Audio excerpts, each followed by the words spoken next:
नामचिंतन करायचे. तुकाराम महाराज सांगायचे, बाबा असं करू नका, तुम्ही असं करू नका.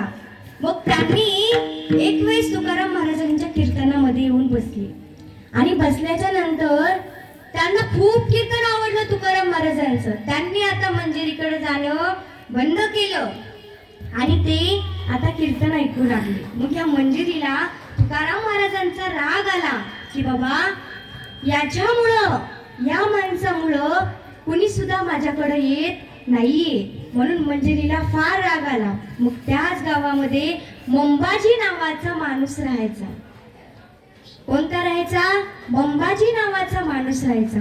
मग त्याने असं सांगितलं की तिला मंजिरीला बोलवा. मंजिरी गेली आणि मंजिरी म्हटली, तुमचं माझ्याकडं काय काम आहे?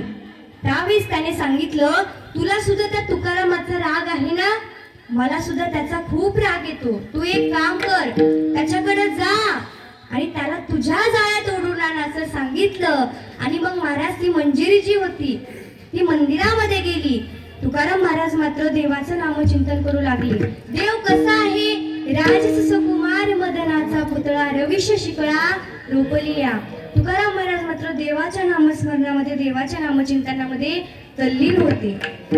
तुकाराम महाराजांना पाहिलं ते घुंगराचा आवाज येतोय आणि तुकाराम महाराजांनी मागे वळून पाहिलं तर एक स्त्री होती आणि ती तुकाराम महाराजांना म्हणू लागली, तुम्ही हे असं भजन वगैरे काय करताय?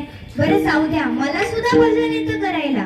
तुकाराम महाराज म्हणले, चांगली गोष्ट आहे ना, तुम्हाला भजन करण्याकरता येतं म्हटल्याच्या नंतर ती म्हणली, मग तुम्हाला म्हणून दाखवू का?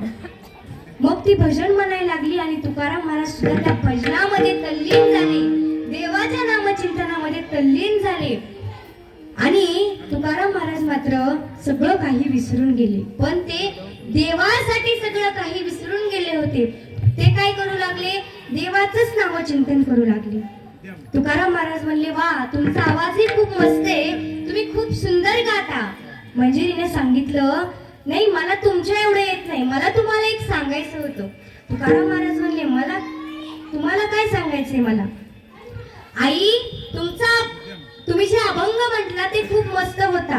तुकाराम महाराज काय म्हणले, आई, तुम्ही जो अभंग म्हणला होता ना तो खूप मस्त होता, तुमचा आवाज सुद्धा खूप मस्त होता. त्यावेळेस मंजिरीला लाज वाटायला लागली. मंजिरीला वाटलं आपण आपल्या अंतःकरणामध्ये वेगळाच भाव घेऊन आलो होतो, पण हा माणूस काही वेगळाच आहे. आणि मंजिरी सुद्धा तुकाराम महाराजांसोबत भजन करू लागली, देवाचं नामचिंतन करू लागली.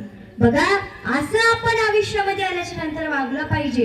जे आपले आजूबाजूचे दुश्मन आहेत ना, ते सुद्धा आपल्या येऊन पाया पडले पाहिजे असं माणसाने. आणि प्रत्येक स्त्रीकडं आपण आपली आई म्हणून